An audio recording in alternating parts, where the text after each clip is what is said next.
শৈত্যপ্রবাহ নিয়ে যে তথ্য দিল আবহাওয়া অফিস। দেশের ৬ জেলার উপর দিয়ে বয়ে যাচ্ছে শৈত্যপ্রবাহ।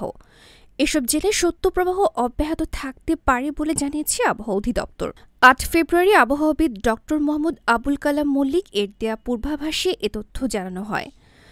আবহাওয়া অধিদপ্তর জানায়, আগামী ২৪ ঘণ্টায় অস্থায়ীভাবে আংশিক মেঘলা আকাশ সহ সারা দেশে আবহাওয়া শুষ্ক থাকতে পারে। তবে শেষ রাত থেকে ভোর পর্যন্ত সারা দেশে হালকা থেকে মাঝারি ধরনের কুয়াশা পড়তে পারে।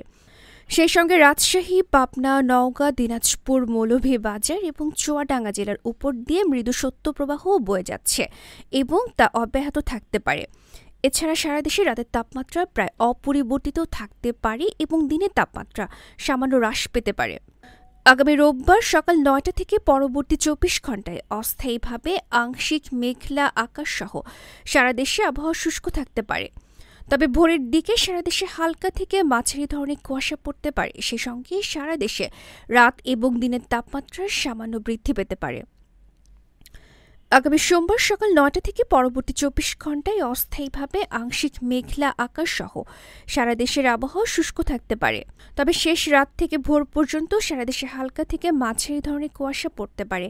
সেই সঙ্গে সারা দেশে রাত এবং দিনের তাপমাত্রা ১ থেকে ২ ডিগ্রি সেলসিয়াস বৃদ্ধি পেতে পারে। এছাড়া আগামী ৫ দিনের শুরুর দিকে রাত এবং দিনের তাপমাত্রা পুনরায় বৃদ্ধি পেতে পারে। আবহাওয়া ডেস্ক, গণমানুষের আওয়াজ।